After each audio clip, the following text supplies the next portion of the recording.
ഇന്നലെ ചെയ്ത ഒരബദ്ധം മൂഢർക്ക് ഇന്നൊരാചാരമാകാം, നാളെ ശാസ്ത്രവുമാകാം എന്ന് 100 വർഷം മുമ്പ് ഒരു കവി എഴുതിയിട്ടുണ്ട്. അത് തന്നെയാണ് ഇപ്പോൾ സംഭവിക്കുന്നത്. ക്ഷേത്ര പരിസരത്ത് ഏതെങ്കിലും കുറേ ആളുകൾ ഒരു പ്രവൃത്തി ചെയ്തു കഴിഞ്ഞാൽ അത് പിന്നീട് ആചാരമായി മാറും.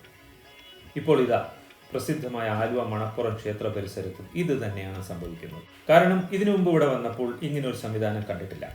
ഈ ആൽത്തറയ്ക്ക് ചുറ്റും ധാരാളം ആളുകൾ വൈകുന്നേരങ്ങളിൽ കാറ്റുകൊണ്ടിരിക്കുന്നതാണ് കണ്ടിട്ടുള്ളത്. എന്നാൽ ഇപ്പോൾ ആ ആൽത്തറയിൽ കുറേ അധികം പ്രതിമകളും പഴയ പടങ്ങളും കുന്നുകൂടാൻ തുടങ്ങിയിരിക്കുന്നു. എന്തടിസ്ഥാനത്തിലാണ് ഇവിടെ കൊണ്ടി തള്ളുന്നതെന്ന് മനസ്സിലാകുന്നില്ല. ശരിയാണ്, നമ്മുടെ വീടുകളിൽ നിന്നും ഒഴിവാക്കേണ്ടി വരുന്ന പഴയ പടങ്ങളും പ്രതിമകളും എവിടെയെങ്കിലും വലിച്ചെറിയാൻ സാധിക്കുകയില്ലല്ലോ.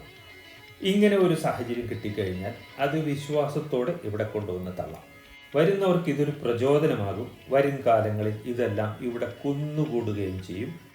ആൽത്തറയും പരിസരവും വൃത്തികേടാകാൻ മാത്രമേ ഇത് സഹായിക്കുകയുള്ളൂ. മഴക്കാലം വരുമ്പോൾ പുഴ കരകവിഞ്ഞൊഴുകി ക്ഷേത്രം പോലും മുങ്ങിപ്പോകുന്നതാണ് ഇവിടുത്തെ പതിവ്.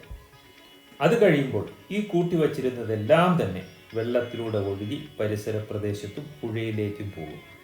ഏതെങ്കിലും കാരണവശാൽ ഇതെല്ലാം ആളുകൾ ചവിട്ടിക്കൂട്ടാനും കാല് മുറിയാനും മാത്രമേ ഇങ്ങനെയുള്ള പ്രവൃത്തികൾ സഹായിക്കുകയുള്ളൂ.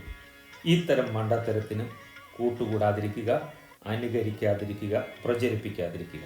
നമ്മുടെ വീടുകളിൽ നിന്നും പഴക്കം ചെന്ന് ഒഴിവാക്കേണ്ടി വരുന്ന പടങ്ങളും അല്ലെങ്കിൽ പ്രതിമകളും ഉണ്ടെങ്കിൽ ഏതെങ്കിലും നല്ലൊരു രീതി കണ്ടുപിടിച്ച് ആ രീതി വേണം ചെയ്യാൻ. ഇങ്ങനെ ക്ഷേത്ര പരിസരത്ത് കൊണ്ടുവന്ന് തള്ളുന്നതല്ല ശരി.